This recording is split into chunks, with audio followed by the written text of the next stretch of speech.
Fantastic. Thanks ever so much, Joe, and hello, everybody.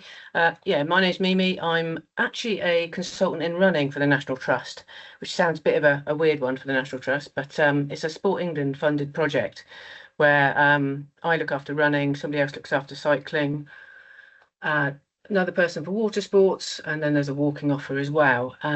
But it's my links through running and working with third parties that has led me to sort of like start overseeing how National Trust works better with third parties such as Orienteers. Next slide, please, Gracie. So why and what is this responsible experience provider scheme? Bit of a mouthful, so hence why we gave it the acronym REPS. Next slide, please. Basically, sort of around COVID time and before, we started to sort of notice that the landscape was getting a little bit sort of like trashed, shall we say.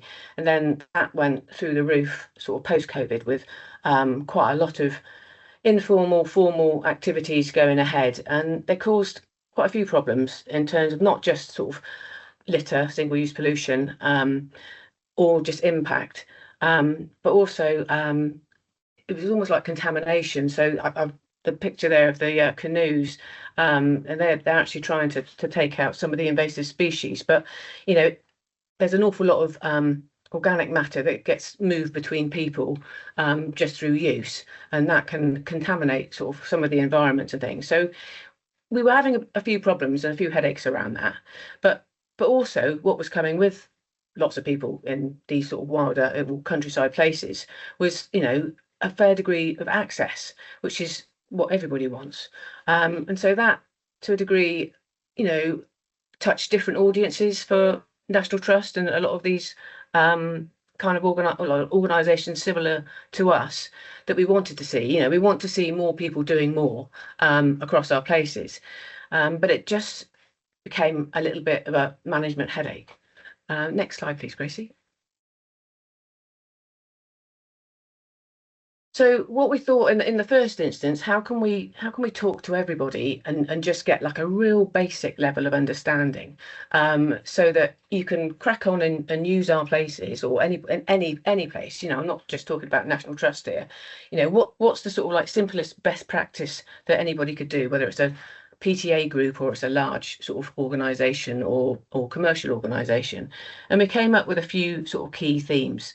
And we actually produced this sort of like document here called Think About the Impact on the Landscape. And, it's the real sort of like, as I say, simple kind of things around traveling sensibly, thinking about others, and just, as I say, just some sort of top tips. So we pulled from various different sports governing bodies so that we had, a relatively good spread across everywhere. Next slide, please, Gracie. And from that, other than sort of like public rights of way, the National Trust as a landowner needs to know what's happening at its places. And that's partly to sort of manage impact, but also there's a legal responsibility as a landowner in terms of knowing, who's doing what, when, where.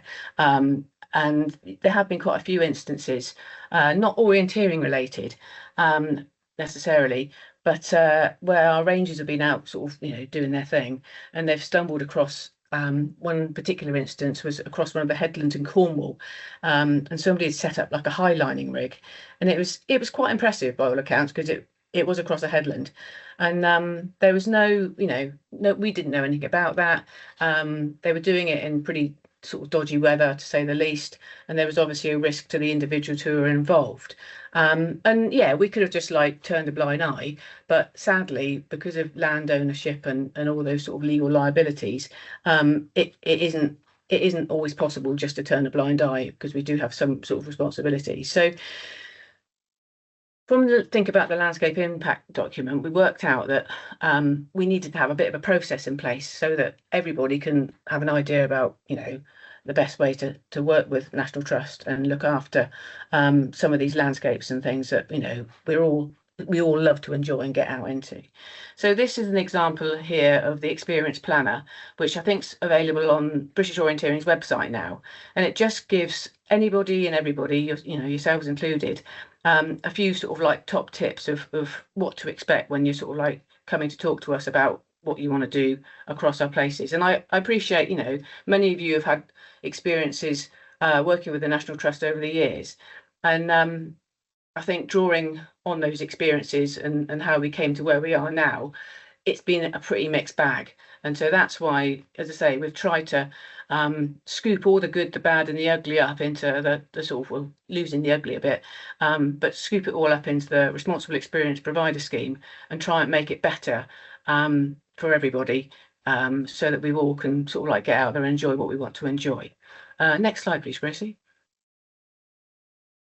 So from a National Trust perspective, once you've sort of made contact with us, there's a few sort of like processes, sadly, that we have to go through.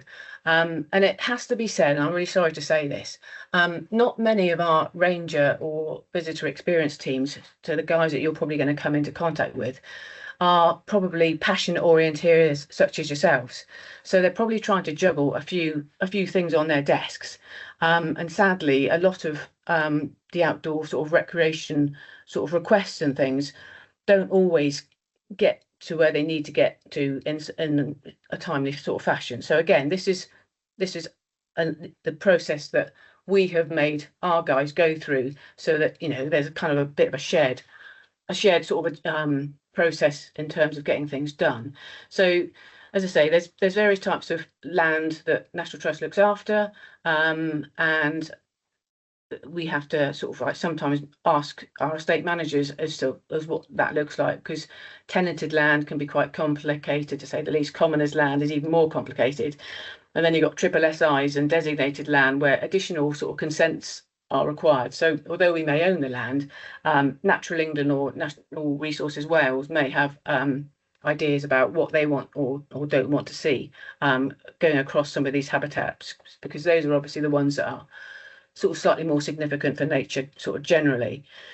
So from our perspective, we get a request in from somebody, maybe a orienteering club. We'll ask the club to complete an experience exchange of information, the sort of EOI or EEOI, and that's basically a form of application form. It has to be said, it is like the mother of application forms, because it is quite comprehensive, but the trust is a bit of a beast in so many respects, and we get quite funny about social media channels being having images shared because of the GDPR implications, because of other members of the general public. There's also an awful lot of grey areas around the use of the National Trust logo or has been in the past, so we're quite keen to address that, because we've had quite a few rogue people wanting to use our logo when actually other companies pay an awful lot of money for that, and that's a really important revenue stream for us. And also around sort of sustainability and things like that, that's definitely very much in our minds now, and how best can we work with sort of providers and things, and making that everybody's responsibility, rather than it just landing in a sort of charity bin. So the exchange of information, as I say, I do apologise in some respects for it being so long and weighty, but hopefully it's the one-stop shop for all of our informations to be shared, so that we can provide that health and safety information that you might need about where the closest access route is to certain parts of a route or area, and those sorts of bread and butter things for our sort of offer, that you may not know as an organisation sort of coming into it. And it also gives you the opportunity, well, anybody, the opportunity to sort of more comprehensively flesh out what is it that you actually want from a venue. Is it the toilets, is it the car park? No, actually we just want that space in the middle there. The rest of it we're not interested in. And again, we sort of make those sort of decisions once we've got the information to hand. So once we've got the information, sadly it's not always just one person's responsibility to sort of say yes, no, or indifferent. And that's where, as I say, estate managers are, they're almost like the National Trust solicitors, for want of a better word. And they know an awful lot more about the tenancies and things. And in some of the sort of larger landscapes, the countryside landscapes, the moorlands and things like that, tenancies make up a big portion of that land. And if those tenants have are paying National Trust X amount for use of it, then they sometimes need additional permissions, because actually it's not under our control as such. So once we've kind of run it past the estate manager, and they have said, yeah, I think that'll be all right, or actually we just need to check with this tenant what the situation is, we can then look at using the exchange of information to probably prepare a license agreement. Again, back in the day, licenses were just black, white pieces of paper, lots of legal stuff, nothing particularly relevant to anybody. And although it did cover our terms and conditions, which again, were never read. So what we've done with them now, rather than it just being a black and white piece of information, we've actually made the schedules geared towards the activity, because as I said earlier, rangers and visitor experience staff, may not have a passion for orienteering or walking and running and things like that. So actually, they haven't got a clue what good looks like. So when they're when they're working their way through a license, how do they know if a good running experience is good for people if they don't have a chance, if they don't understand it from the outset? So we've pre-filled these schedules, and again, I can share a copy of what that looks like. I don't think I have already with Gracie yet, in terms of just the sort of basic requirements that would then form part of a license. And once we've got the license together, that then is the legal agreement that we sign with a third party, such as British Orienteering or Orienteering Club, for you to be able to host your event, and everybody, those expectations of both sides are then sort of like supported. So that's, I say, what we're doing in the background around any applications that come in for use of National Trust sort of landscapes. Next slide, please, Gracie. So why the admin? Next slide again, please. So as I said, that's the process, but we want to welcome more people doing more things at our places. That's a given. We're an access organisation amongst other things, but it's trying to get that balance with nature. As I'm sure it can't have missed many people that we are in a bit of a middle of a sort of climate and nature emergency, and we're all having to sort of like make changes, and hopefully in our own sort of like lives from our front door even. So on a landscape perspective and scale, we need to sort of like do more, because sadly nature and landscapes don't have much of a voice other than sort of conservation organisations and just outdoor rec users, just sort of like thinking a bit more about how they're using their land and the impact and things like that. So we have to get this sort of balance, and actually you might have a passion for orienteering, which is why you're here this evening, but there's an awful lot of other people that have other interests, and they want to go climbing, they want to go swimming, they want to do high lining responsibly, and we've also got quite a growth now in the sort of like yoga and forest school market as well. So all great things to be doing, but we just need to be able to balance everything out so that everybody gets that great experience. Next slide, please, Gracie. So as I mentioned before, this is the experience exchange of information that I mentioned about in the sort of like process to start with. Very much a two-way process, and what I have found in quite a few of the National Trust properties that I've been sort of like in touch with, that they're almost like completing we've got there's some key areas in a lot of properties or countryside places that people want to use. So actually the teams there are able to almost create like a template version for their site, and so that they can then share that with you or whoever, and then you could sort of like start building things in. So again, as I said earlier, we just go through our expectations around sustainability, branding and marketing, and at points it can be a little bit, we say what we say, you say what you say, and there's a little bit of toing and froing. But generally, it's pretty much we'll send it out to you, you send it back, and then we can sort of like catch up on any detail that isn't there.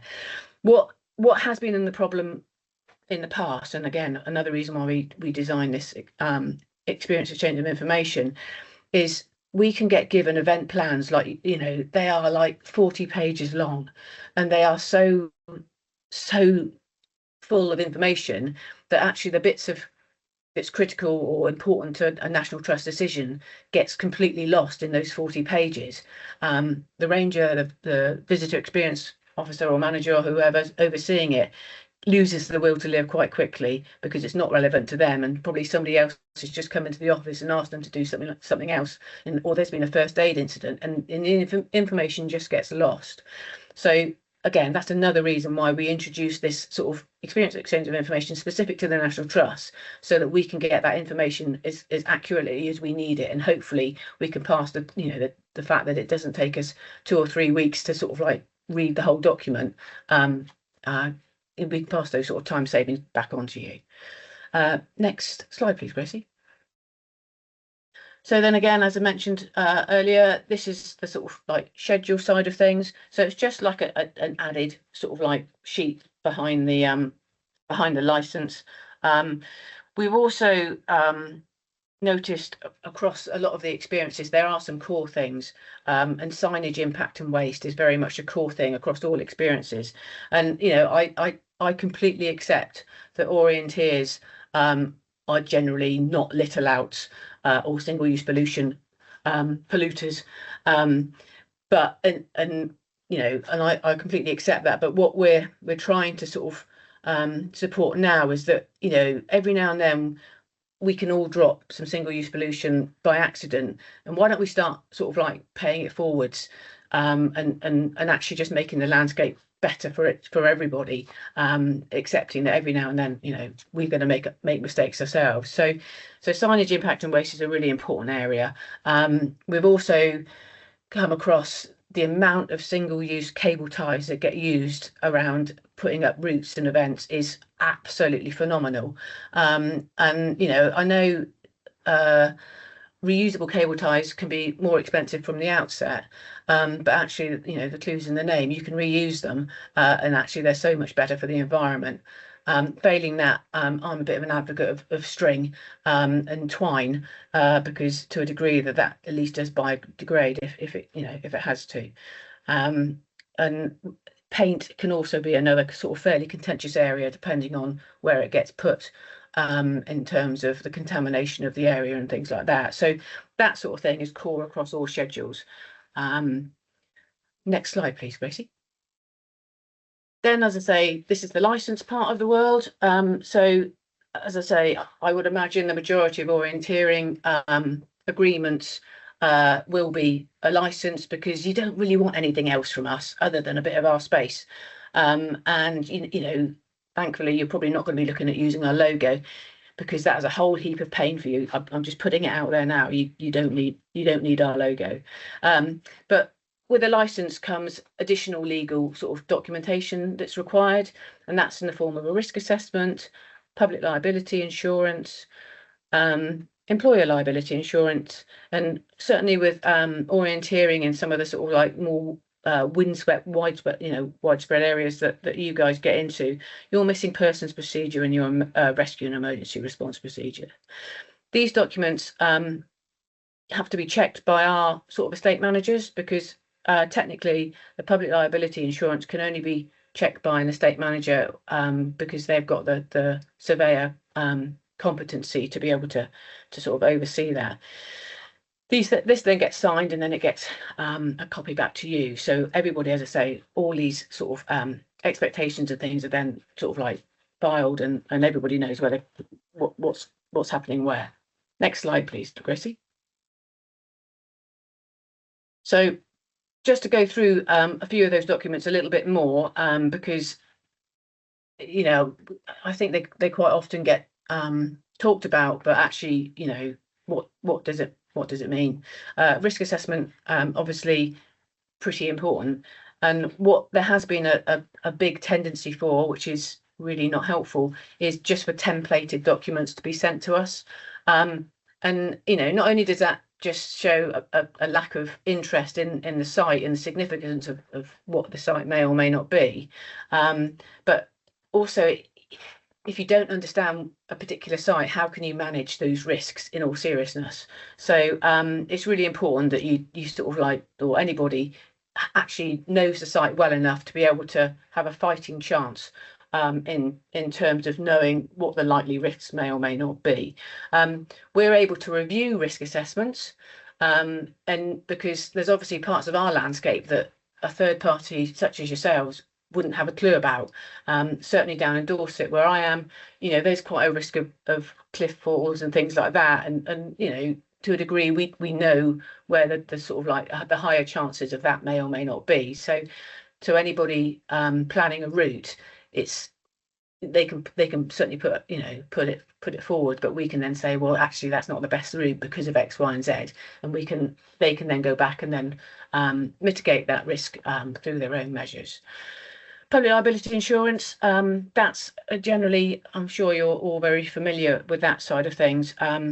One of the most common things, again, that gets presented to us is an out-of-date copy of public liability insurance, which is a pain for you because you're going to have to go back and look for the valid copy, and it's a pain for us because it's just unfortunately time being wasted when just for the sake of just sort of like checking it. That's really, really helpful. Employers' liability insurance. I used to work at Tinsfield back in the day, and I used to oversee some of these licenses. I never asked for employers' liability insurance. I had no idea what it was, to be fair, and it wasn't until I was working with our legal team, sort of like a good few years ago, that they mentioned that actually is a legal responsibility, for the license. So that's what we ask for now. And Gracie and Joe, bless them, have found that for British Orienteering. So it's something that's available on your website, and it just needs to be submitted with the sort of as part of this kind of license process.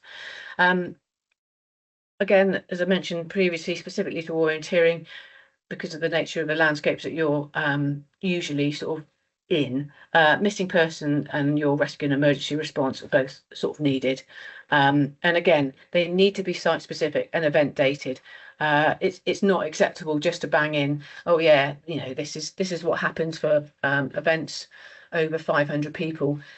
In my mind, whether it's 5 or 500, if a person's missing, and we know, we need to know that the third party organisation is responsible in that process of trying to find that person. So it all just, the package, as a complete package, it just gives security and from a landowner perspective of we're working with the right people, doing the right things, and these people are going to have good experiences. And that's the most important thing for us all, because we want people coming back to our places. You want people coming back to your events. So it's just trying to get that good practice out there. Next slide, please, Gracie.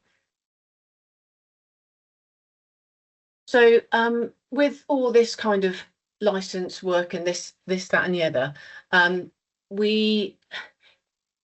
there is a value of working with third-party organisations such as Orienteers, because not only does it we've got a strategic aim of access and recreation to a degree. So actually British Orienteering and other third-party groups are delivering part of that for us. So when we're assessing the impact value and value of the time that's been spent in terms of looking at processing an application, looking at what that what a route may or may not look like, how's that impacting nature, is there actually any significant effect on the paths during this time of year, or it's negligible? Are you going off paths? Are you going through other areas, which I appreciate in your sport to a degree that is part of the game, but what does that look like? Can we offset that, or it's not actually that possible? So sometimes we need to find that value of allowing access to how we can, as I say, get a value back.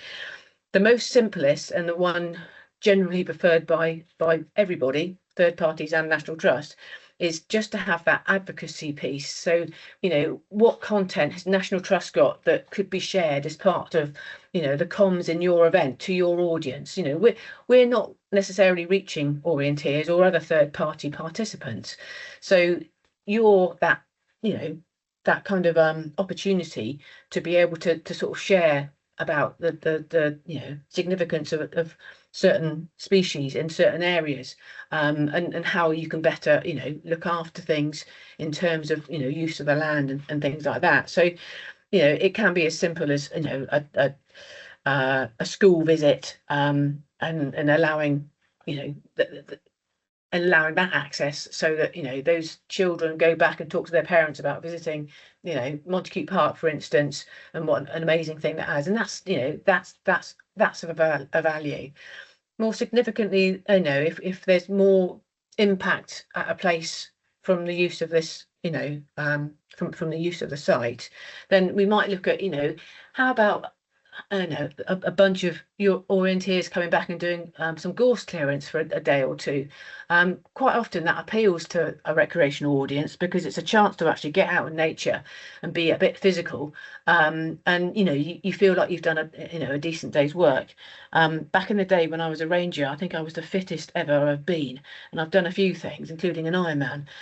But yeah, being outside and doing all that kind of work can be really helpful. Also, it sounds really stupid, but sometimes for our staff to have a chance to understand what orienteering looks like, not only sort of gives them a bit of headspace and a bit of a different activity to do, but it makes that understanding between groups more apparent. So that can be another way of achieving deriving a value from working together a bit more. There's the more formal ways of donations. We're obviously a charity, so donations are a thing that we do quite like to receive, and those can be done according to various different means, whether it's a nudge on a registration platform or it's just giving pages or things like that. In some cases, and depending on the scale, quite often it's the larger scale events that will look towards more of a financial value being derived. And as I've listed there's various different ways that this may come back to us.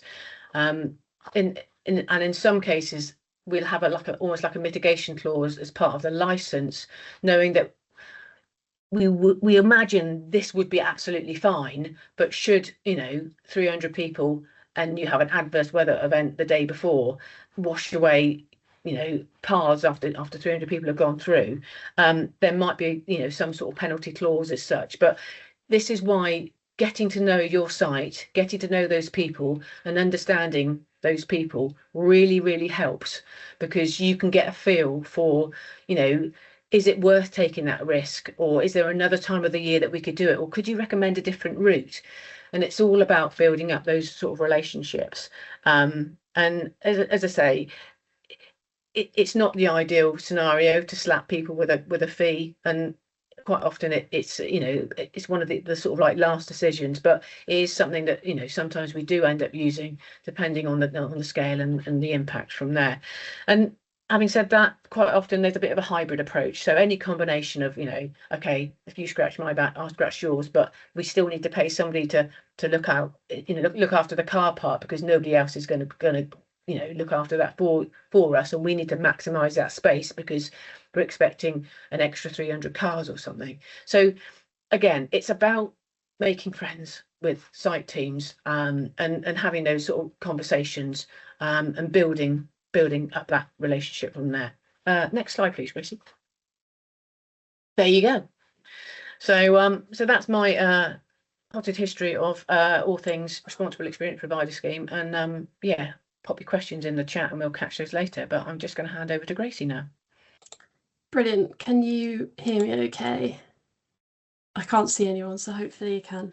Yes, you can. Just shout. Okay, perfect. Thank you. Yeah, thanks, Mimi, and thanks for joining us tonight and taking the time to take us through the reps process. I think it's going to be really useful for clubs going forward and understanding a bit more on what the National Trusts are going to require when they're submitting inquiries to host events and activities at your countryside and property.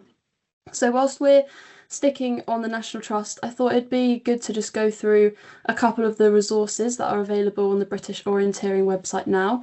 So I'll drop a link into the chat once I've stopped sharing directly to the National Trust page, but you can find it in the Access and Environment section of the website in the Information for Members tile. And on there recently, I've uploaded the documents that Mimi has gone through tonight, so their experience planner and also the thinking about your impact on the environment guidance as well. There's also a copy of their experience exchange of information form. The National Trust teams will provide this for you, as Mimi said, but there's just a copy on there if you want to go and have a look, but ahead of time to see what you're going to need to fill out. And then also most recently, Mimi and I have created this Orienteering at National Trust Countryside and Property Guidance information packet.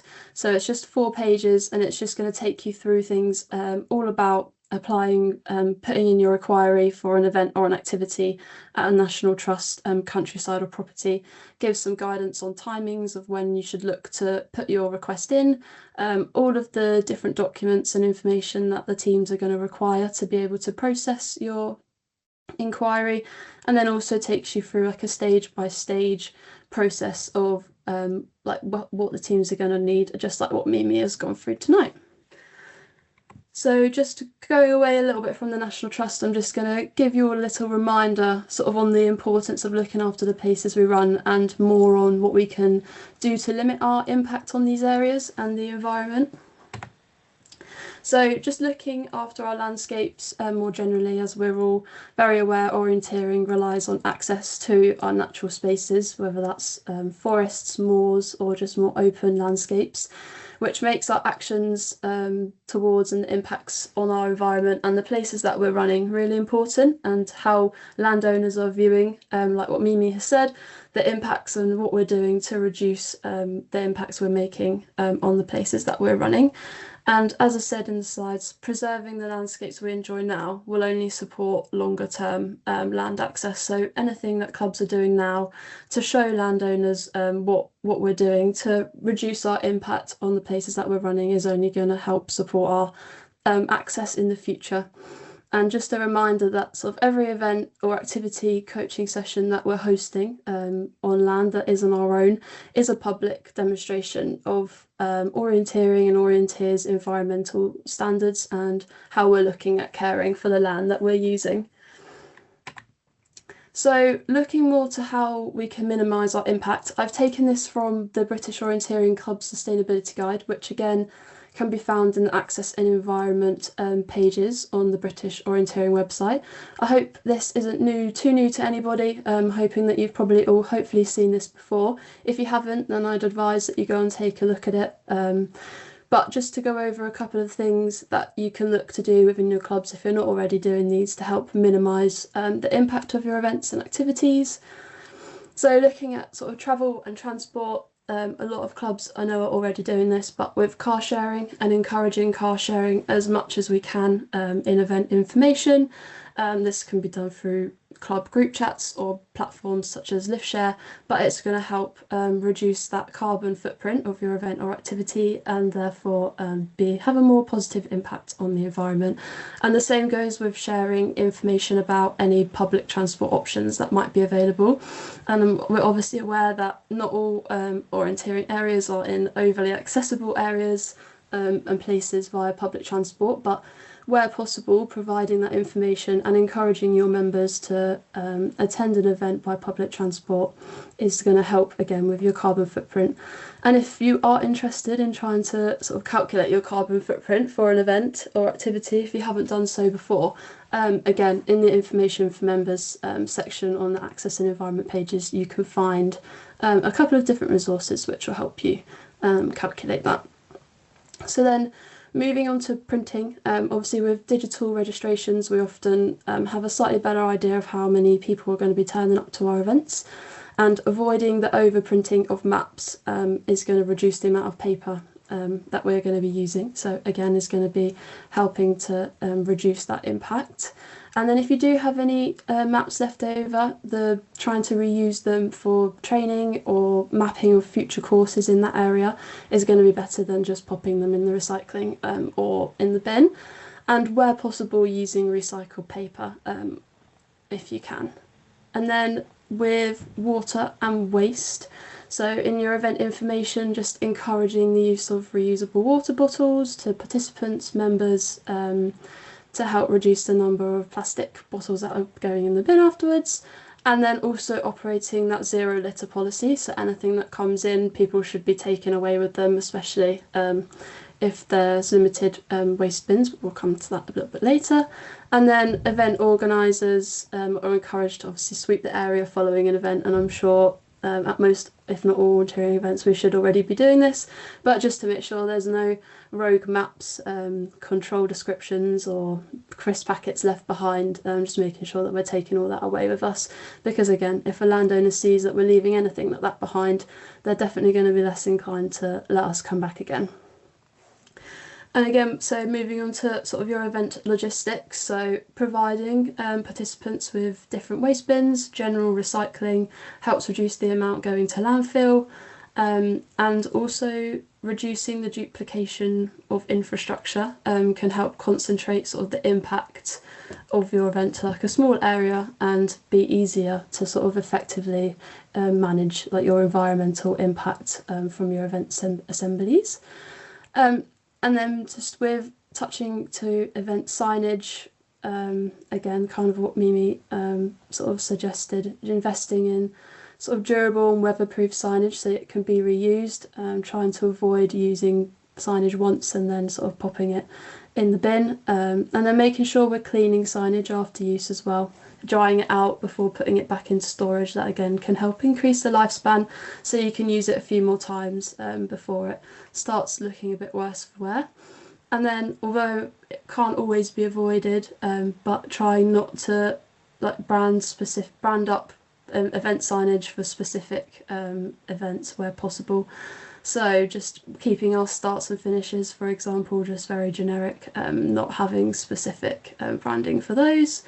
And then with digital communication and registration, obviously most, if not all events are now pretty much all digital registration, which is also reducing our paper usage, but also then when we're communicating about events and with members, just making sure we're doing that digitally just to save on our printing. And I've put about how even if you just adopt one extra thing from all of this, that one small action when multiplied can make a big difference. So if each club across the UK starts doing these little things, then we can be making a massive difference on the environment and on the areas that we're running. And I've put up the top there that environmental thinking should be routine and not extra work. So I'm hoping that a lot of this is already within your event organisation and considerations that you're taking when planning and organising your events and activities. So how can clubs sort of take this forward through sort of environmental stewardship and pass it on to their members and participants of their events and activities?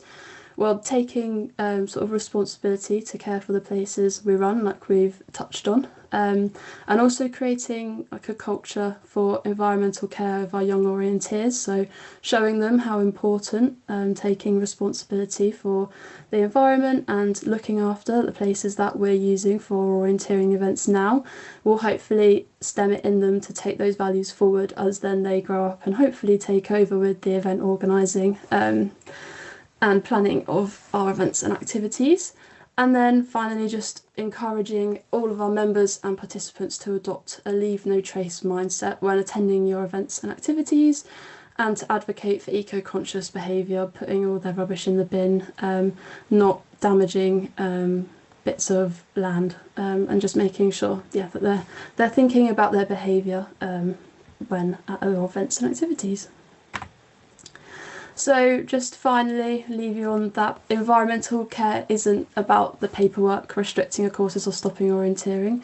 It's definitely nothing about that. We don't want to be stopping orienteering in any way, shape or form. We're just more conscious about securing our sports future with our most important audiences like landowners like the National Trust, our partners and local communities. And then just one tiny point about something that I'm going to be working on going forward. I'm going to try and build and create some guidance around building and maintaining positive relationships with landowners. So keep an eye out for that. Hopefully it'll be coming in the spring or early summer, and I hope to incorporate that into another webinar as well for you. So that is all for now. If I stop sharing my screen.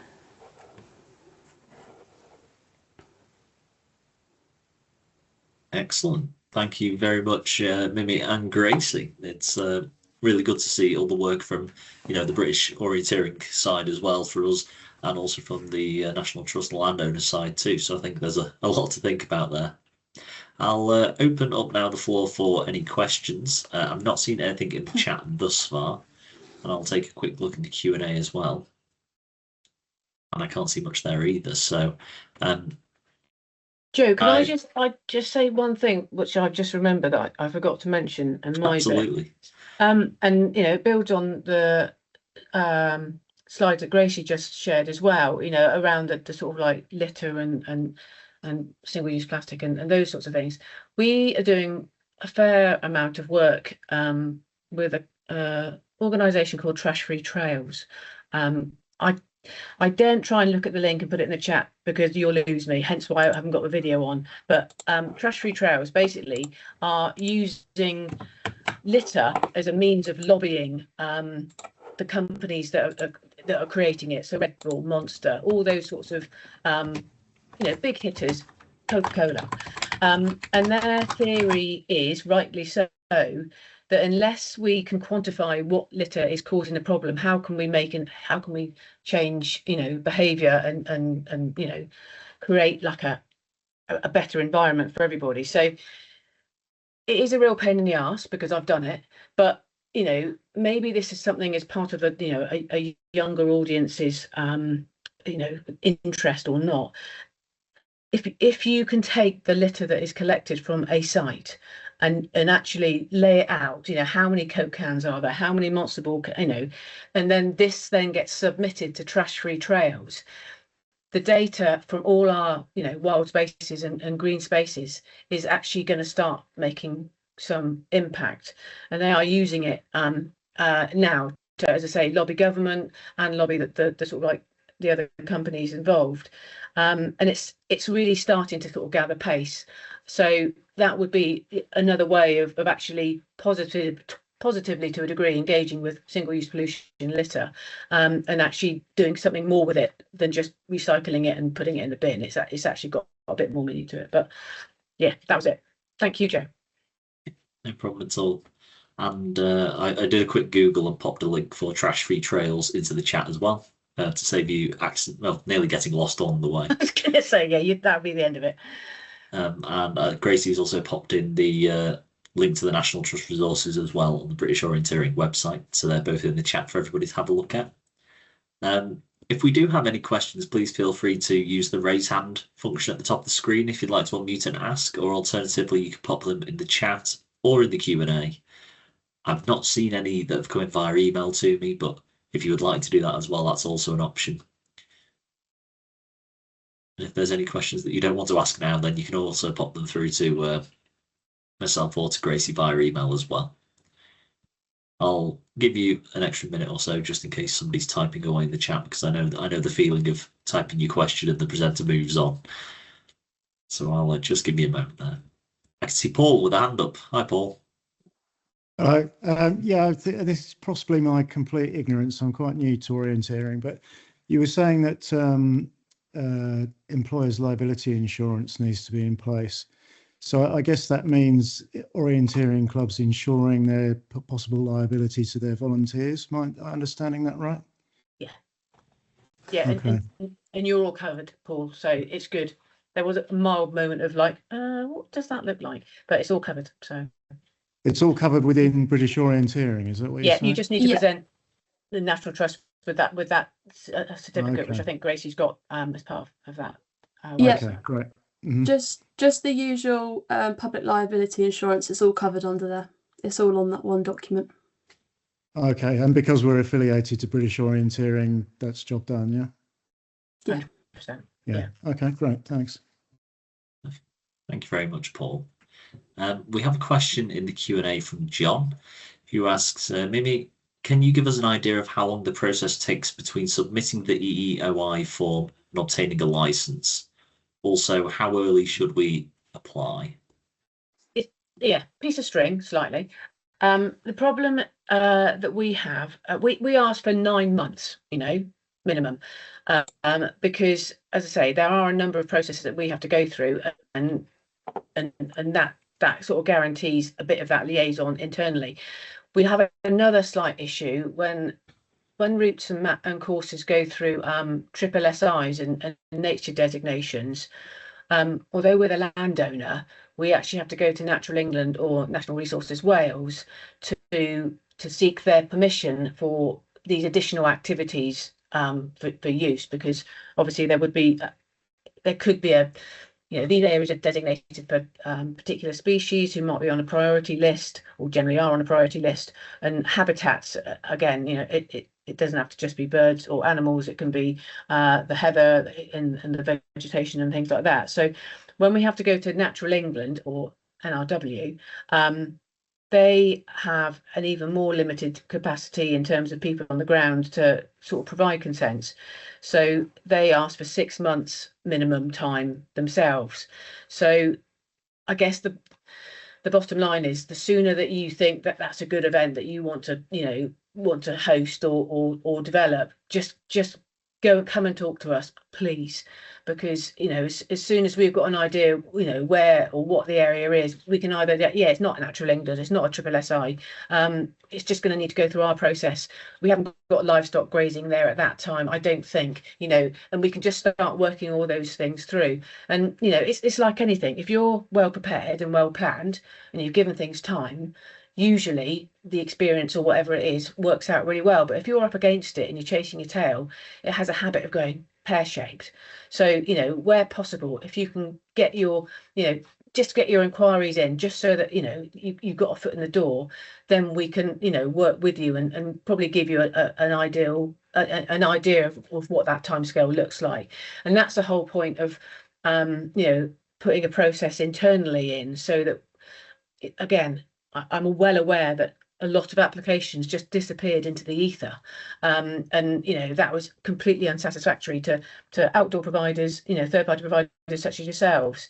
And I'm holding my hands up. We have not got it right. We still haven't always got it right, but the process now is being adopted internally, and so to a degree, we can give you a better idea of timeframes. Sorry, really waffly answer there, but yeah, loads of information and loads of time would be great. Perfect. Thank you very much, Mimi. And I'll just do one last pass through on the chat and the Q&A.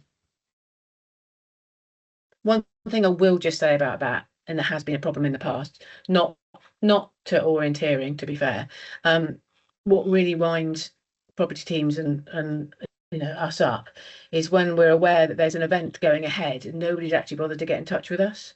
And it happens, information does come to us from various different sources, and that's a surefire way of like, that's really annoying. So yeah, whatever you do, don't put something up and then come and talk to us about it, because it's just not really polite, I don't think.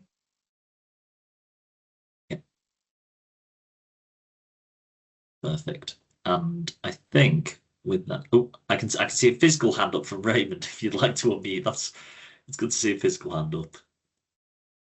You're still on mute at the moment. I think, Raymond, you'd have to click at the top right of your screen on the mic button. Hi all, I'm from Northern Ireland, and in fact I'm living on the very edge of the National Trust property. We have, and had for quite a few years now, an annual agreement with the National Trust property at Florence Court. Yep. And we have it for the year. Okay. And we have a close link then with the staff in Is that National Trust. Malachi? Is that Malachi, Raymond? No, it's not Malachi. It's Charlene in the no. in the actual Florence Court. Are you talking about Mal Martin? Is that That's him? it. Yeah. Well, I've only come across Mal fairly recently this year, and he's been an interesting character to deal with. Okay. Because he doesn't know a thing about orienteering. No. And is a very, very strong conservationist, environmentalist. And on 2 conversations I've had with him, which lasted an hour each, and despite sending him information on how British Orienteering have a policy on the environment and how we create an environmental impact paper for him if that's required. He has slowly come around to the idea that yes, that might be okay. I told him I was going to attend this webinar with you, and he said he might give you a contact, he might ring you or talk to you about this strange sport, orienteering. Yeah, in all seriousness, Raymond, a couple of weeks ago, I'm in touch with him about something else, and he said, I need to talk to you about orienteering. So you are on his radar, which is significant from a conservationist perspective. So that's really helpful. I'm not trying to make any excuses, but the National Trust as a whole has had a pretty major restructure in November, and it's shaken an awful lot of things up. Northern Ireland has never been that well staffed to start with, and the boundaries have changed quite a lot since that restructure. So it may well be that at the moment Mal hasn't quite got his head round what's gone on in the past, but I am going to be talking to him, so hopefully we can find a way forwards. And when you say you have a license for a year, is that a question of you have 1 or 2 events, or do you have monthly event? What's the vaguely, just so I've got a fighting chance? Vaguely, at the very most, we might have 8 events in a year, Okay. but they would be tiny. I mean, Okay. you're looking at folk here from England and Wales and so on who have hundreds come to their event. Yeah, The only Raymond.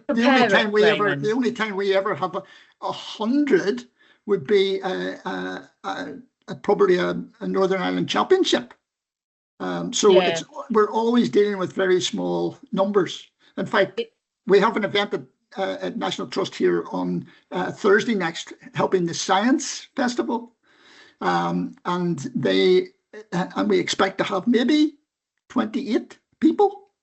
Yeah. So that's the sort of numbers. And so when you start to get into the admin that you put up there tonight, and I do come across it in other bureaucracies like local councils and so on, with masses of pages to fill in, because it has to cover all possibilities.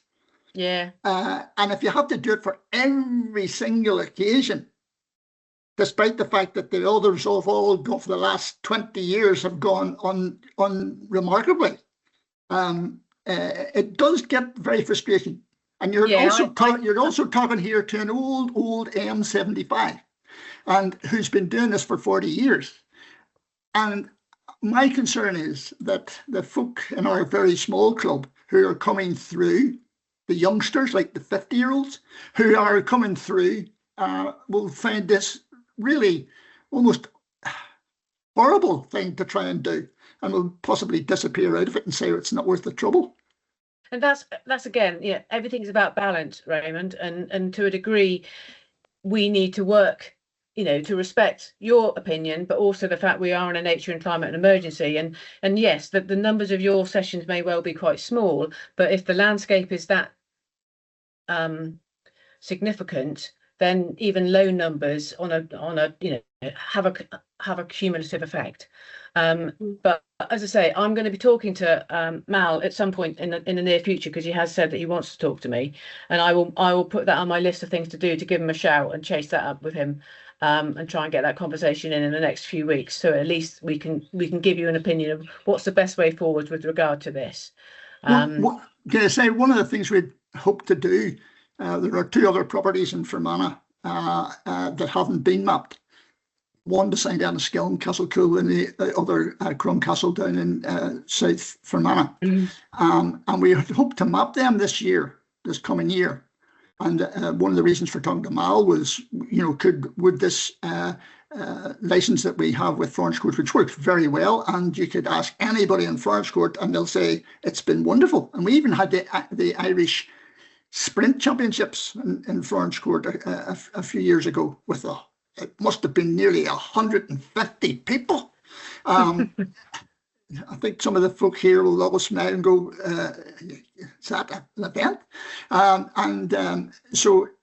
And nobody has ever had an issue come out of orienteering on National Trust properties. Oh, that's fantastic to hear, Raymond. I'm really pleased that that's the foundation you've built. We are quite good at what we do, and we have been doing it for a long time. So there has to be a little bit of accredited prior experience. And in all seriousness, Raymond, there will be a sweet spot somewhere. We just haven't found it yet. So bear with us, and we'll bear with you, and eventually we will find a solution that works for everybody, respecting each other's sort of perspectives. Yes. Thank you. Raymond, feel free to pop me an email at any time if you have any further questions or anything. Oh, I will. Excellent. Thank you very much, Raymond. Okay. I'll mute myself again. Thanks, Raymond. We've about got to the end of our time slot, so I'll just begin to wrap things up. But first of all, just want to give a huge thank you to both Mimi and for Gracie as well, for the time that they've put in to be here this evening, and for the wonderful presentations. I'm sure it's going to raise more questions. I'm sure there'll be some emails flying around in the near future, which is always a good thing, especially when it comes to topics on access as well. Because the more that we're talking about it, then usually the more we're able to get on with getting into these places as well. I'll just do a little bit of self-promotion, as always, for the next session of the development conference. And I can see a smile from Kay, because she's the next one up on the bill, presenting on Thursday, doing a session on the Quid Games and digital memberships. It's a little bit of a sequel to last week's session. So if you haven't seen that one, it should be appearing on the British Orienteering YouTube channel. If not already, then in the next hour or so. Then we also have the final session next week. I can't believe it's already nearly at the end. Where we'll have OCAD on, discussing some new features, app innovations, and team collaboration as well. I can just see something in the chat from Jill. Yep, I'm sure I'll, Gracie, if you could pick that one up, that'd be brilliant. And yes, I will. I'll look to wrap things up then. A huge thank you to everybody for attending this evening. It's been brilliant to have everyone here, and also with the engagement with the questions as well. And I look forward to seeing you again very soon. Enjoy the rest of your evenings. Bye-bye.